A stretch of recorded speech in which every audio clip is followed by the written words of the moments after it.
Well, this is being recorded on a nice Sunday morning, but this is the Wheel of Wednesday. My name's Ryan. This is Immaterial Gamers. And yeah, this seems to be where something immaterially different seems to be hanging out these days now as well. Now, I mean, the key part of the Wheel of Wednesday was that it was games that we were playing that we couldn't sort of fit into the other stuff that we're doing. So, the games that are not quite grand strategy games, or role playing games, or games that you can play together or against each other, or party games, though that doesn't necessarily say that they won't be appearing. But there are also places where one offs would enter, and rhythm games generally end up in the one offs. It's just how it is. But I like rhythm games. I know a couple of other members of the Immaterial Gamers like rhythm games. Dee's a rhythm game player. Sometimes. But liking them and being good at them are a little bit of a difference for me. But my god, with this one, I'm gonna damn well try. This, as I put on my Twitter on a Saturday afternoon, is in the list of games that I'm annoyed I didn't know about sooner.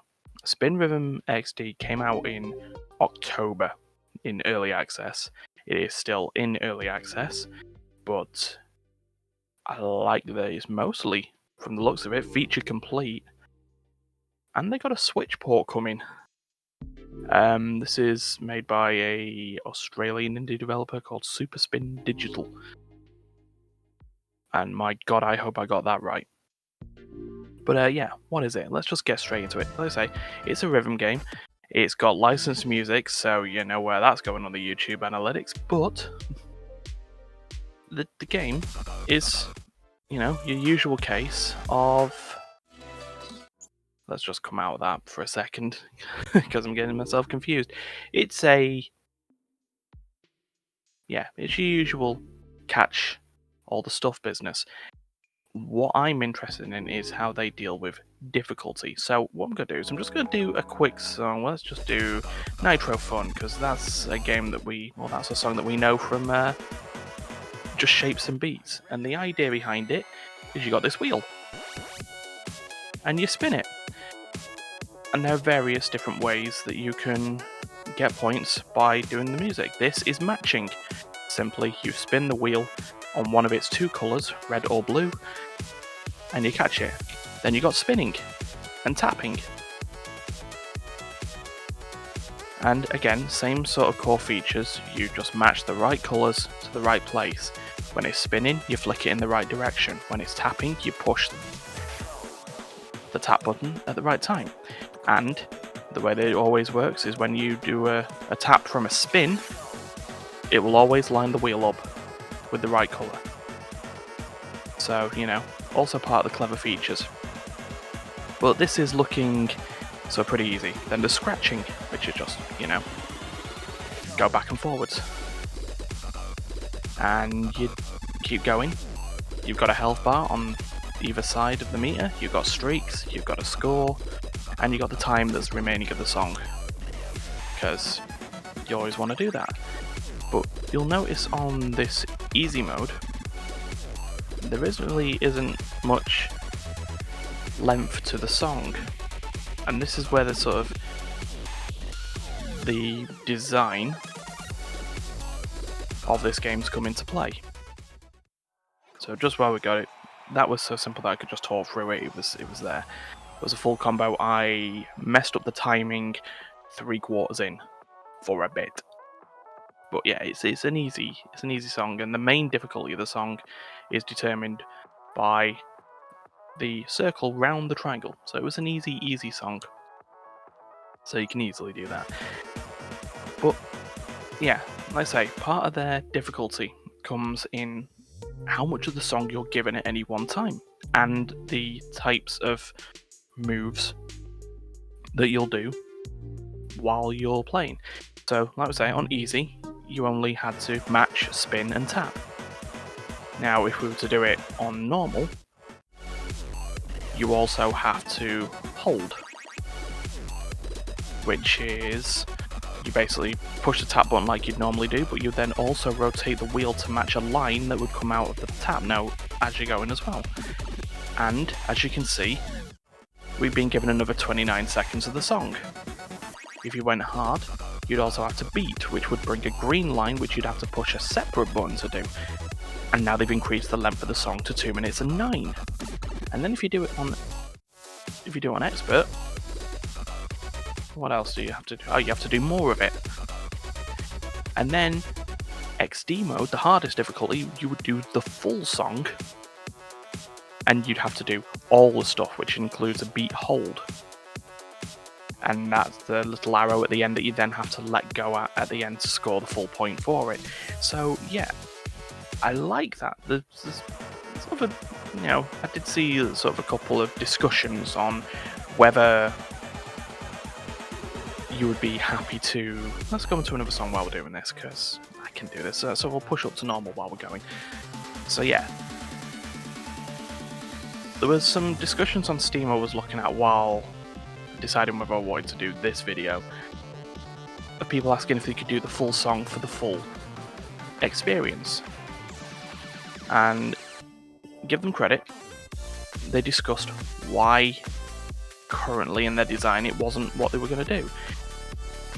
They want the game to be exciting to all people at all difficulty levels, and shown us a bit of a sense of improvement on that. So if you're given the full song on an easy mode and you're comfortable with it, there's the risk that the game could just get boring in the middle of your song. If you're playing a 5-minute song and you've got like the easy bits to do down,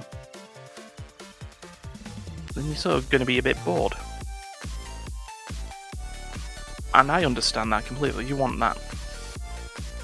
You want this to be something that you can come back to and you can improve on and you can play. And you don't want sort of boredom. Now, on the other hand, there could be those bits of sort of downtime to not be stressed. But yeah, inherently in a rhythm game, you want to be sort of challenged, and at the same time, you want that music flowing. I'm happy with the whole difficulty level argument, because then what that does, it pushes you forward. If you're doing part of the song and you're doing the easy difficulty levels and you're comfortable with it, of course, what you want to do if you want to play the full song is you want to get damn better at the game. I know the get good argument is a bit nah, but yeah, if there is that that challenge, it's there to do. So there we go. Did the second song while talking all the way through that. That's sort of how normal it is. So we're bringing like the third song in. So we're giving you a few things there. We saw the hold while I was going through and talking about difficulty levels from what I saw. And, not to ramble too much, but I'd like to ramble. Talking makes me feel better. So if we push this onto hard now, this will bring the beats in. And this will be tough to do while talking and playing at the same time. Because, one could have done a voiceover. We're not like that. So they're the beats. And you see how they now flow in the song as well. I do like this, the care and attention has been put on the level design, or the mapping of it, to making sure that the beats and the bits of electronic are all there. They're not out of place, which is a problem with some rhythm games, getting you to push buttons or do actions that aren't necessarily in the beat of the song.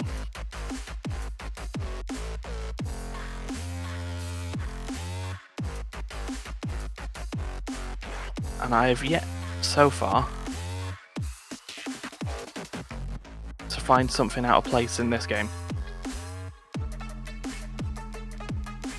That being said, there have been hotfixes, which is also good, where, you know, there have been odd bits. So the fact that I'm not seeing now is good. But like I say, this came upon the games that I'm annoyed that I didn't know came out. I blame Steam. Steam's trying to give me recommendations for games that are not what I would play. Because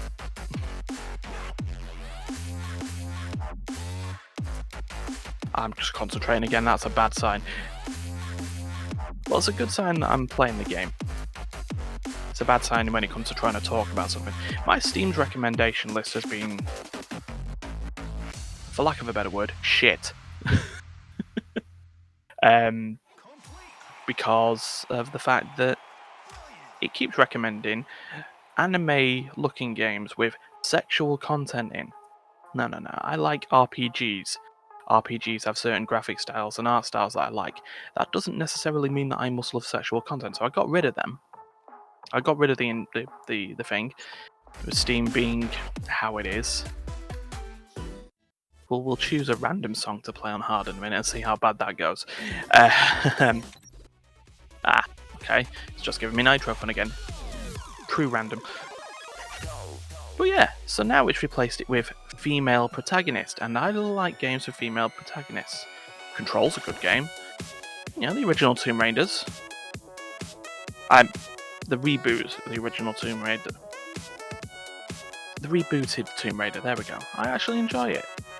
I like Lara as not just this absolute bitch, that she had to get there and have this, you know, sort of defining moment of why she ended up becoming a hard-ass cow rather than, you know, doing it. And being put in situations that, you know, hardened her through the game.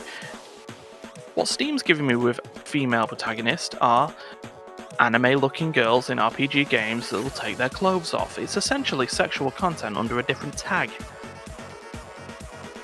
But recently they've been getting rid of them, and rhythm games have finally been entering the thing.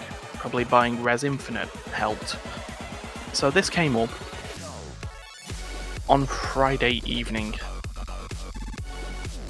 and I've not been able to stop playing it since. So yeah, that's why it's in my annoyed list. And so I'm challenging myself to actually, you know, play rhythm games that are a little bit different than just pushing a button. Not that they're bad. I mean, I do remember trying Osu at some point. That one destroyed me. So we'll just go, you know. We'll do this. So thank you for sort of joining me on this. Ryan rambles a lot while he plays a rhythm game he likes.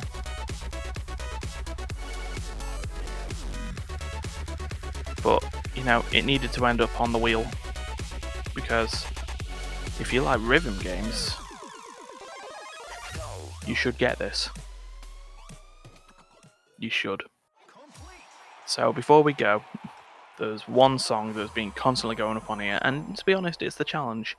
If you can complete sort of the hardest song of the game on a hard difficulty, you should be able to do all the other hard songs, right? Yeah. This one ruined me. But we'll give it a go.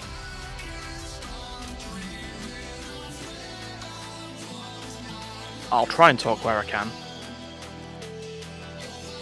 All I want to do is survive. I'm not like a big full combo person. Getting through a song is usually the badge to me.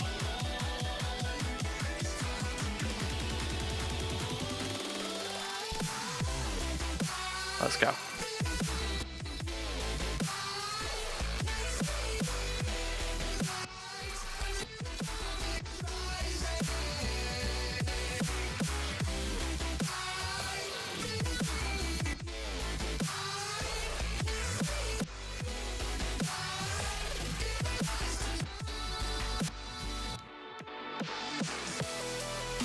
that was bad.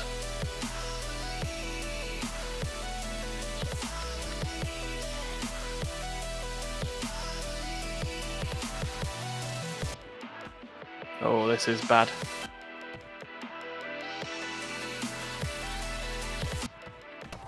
Nope, I messed up. Maybe I'll give it one more try. You know what? One more try. Whoops. No, he leaves the menu by accident. He'll keep that in because he likes the unedited side of things.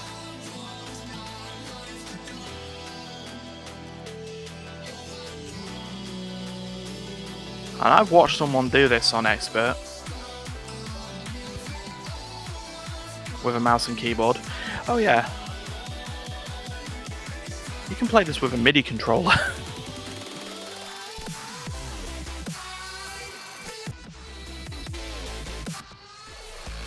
This is worse. You know what, one more go. Mainly probably without talking now. Because that's how it works.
Well, I'm nearly there.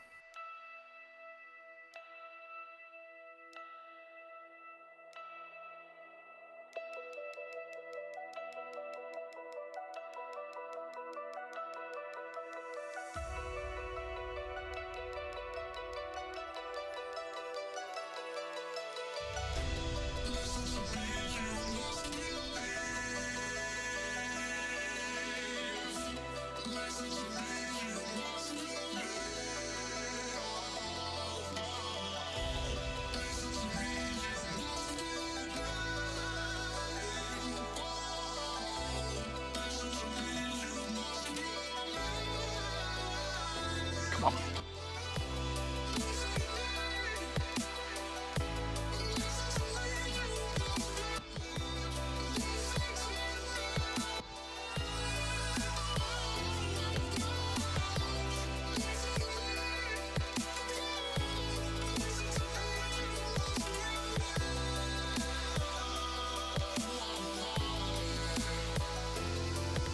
Let's go.